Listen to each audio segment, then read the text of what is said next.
The divisional round of the NFL playoffs continued Sunday with unfinished business between the Bengals and the Bills. In an incident that terrified the entire sports world, Damar Hamlin went into cardiac arrest on the field, and the game was eventually canceled. Emergency responders had to restart his heart. And after fighting for his life, just 3 weeks later, Hamlin was in attendance in Orchard Park, New York, in hopes of watching the Bills reach the conference title game for the second time in the last 3 seasons. In the wake of Hockey Canada's sexual assault scandal, some major sponsors are putting their partnerships on hold. Scotiabank announced a pause of its sponsorship while also announcing it will make a donation to the Canadian Women's Foundation. Canadian Tire and TELUS followed suit, both withdrawing their support for the upcoming World Junior Hockey Championship. Scotiabank President and CEO Brian J. Porter wrote, "Like so many of you, I was appalled by recent reports of alleged assault involving younger ambassadors of Canada's game. The alleged behavior in this current case is contrary to the beliefs and values that hockey is meant to embody and those that we champion at Scotiabank. Today, we have made the decision to pause our sponsorship of Hockey Canada until we are confident the right steps are being taken to improve the culture within the sport, both on and off the ice." Hockey Canada's leadership appeared in front of the Standing Committee on Canadian Heritage Wednesday. We learned some startling details. Since 1989, Hockey Canada has paid out $7.6 million to 9 complainants alleging sexual abuse. And that number does not include the incident from 2018 in London, Ontario.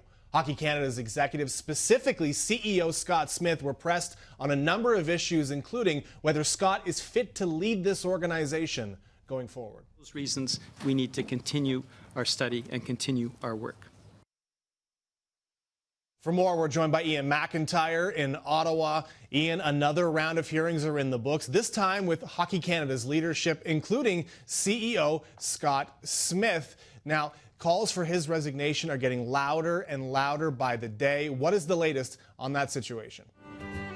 Hockey is for everyone. That's the slogan. That's how the NHL wants to push this game forward. Some take this message to heart, others do not. For instance, the Flyers' Scott Lawton and James Van Riemsdyk hosted several members of the LGBTQ+ community on Philly's Pride Night Tuesday, which, by the way, is something they do at almost every home game. But actions like that have been overshadowed by Ivan Provorov, who refused to wear a Pride Night jersey in warm-up, citing his Russian Orthodox religious beliefs. And it has been the talk of hockey ever since. Now, the NHL has released a statement. Hockey is for Everyone is the umbrella initiative under which the league encourages clubs to celebrate the diversity that exists in their respective markets and to work to achieve more welcoming and inclusive environments for all fans. Clubs decide whom to celebrate, when, and how with league counsel and support. Players are free to decide which initiatives to support, and we continue to encourage their voices and perspectives on social and cultural issues. Scotiabank Arena live, Jesse Fuchs. What's going on, Jesse?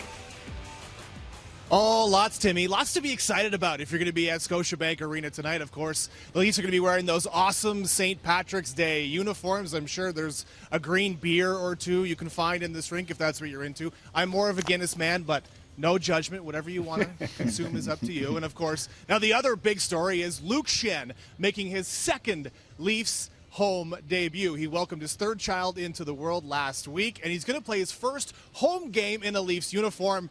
Well, sort of. You know, they're wearing green tonight, but you know what I mean. Since April 7th of 2012, almost 11 years later, this place was still called the Air Canada Centre at that point. Colby Armstrong was on that Leafs team, and besides Luke Schenn from that Leafs roster, there is only one other player who's still currently active in the NHL, and it is, of course, guys, the NHL's Iron Man, Phil Kessel, just as we all would have predicted for him almost 11 years ago, that he'd still be playing and still going strong.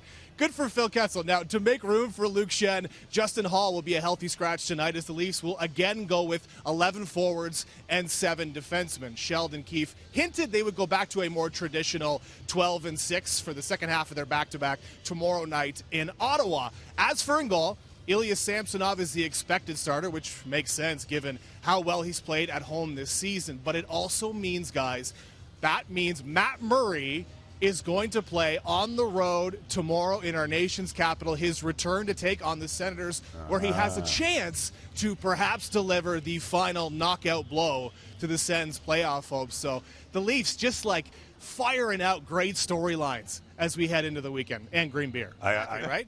Now, there's a lot of excitement, you're right, around Scotiabank Arena to see what the Ontario line is going to do for an encore. That's what they're calling them right now, that being Marner, Tavares, and O'Reilly. It's not a great nickname, let's be honest. I think if we put it out to the audience, they might come out with something better, but it's what we have so far. And whatever you want to call them, on Tuesday against Buffalo, they were dominant, combined for 13 points, and that was before they even had a full practice together. They finally got that yesterday. However, replicating any kind of success going to be tough against Minnesota, who did play last night, but it was a pretty clean 2-0 win. They've allowed just 5 goals in their last 4 games, all of them wins, so it will be a tough test for the Leafs. Now, the other storyline we're watching is Mark Giordano. He comes into tonight's action just 3 block shots shy of tying his former teammate Chris Russell for the NHL's all-time record for shot blocks. Now, it should be noted they've only been tracking the stats since 2005, so it's certainly a modern record, but still impressive. 2,041 shot blocks for Giordano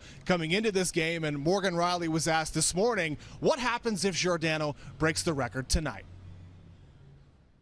Hopefully he gets it tonight. It's a tough thing to track. Like, I mean, I don't know. You can't really stop the game and acknowledge it. But, you know, maybe we'll get him like a golden shin pad or something. Cool. You know, I kind of like the idea of a golden shin pad. Now, on the topic of shin pads, had a long conversation with Giordano today. He told me he's been wearing the exact same shin pads for the last decade. Hasn't changed them. He said he looked at the new age ones, doesn't like them. He actually thinks they're too thin and don't provide enough protection. Now, of those 2,041 block shots, I asked, you know, which one is the most memorable. He pointed very quickly to a slap shot that was taken by Matthew Schneider all those years ago. Hit him in the side of the head. He pointed to the head. Now, there's a bunch of scars already there, but, you know, the effects are still there. And then we finished by asking if Chris Russell was going to follow him to every rink like Kareem did for LeBron when he eventually broke the record. But Chris Russell, I can confirm, not here tonight, Timmy. All right.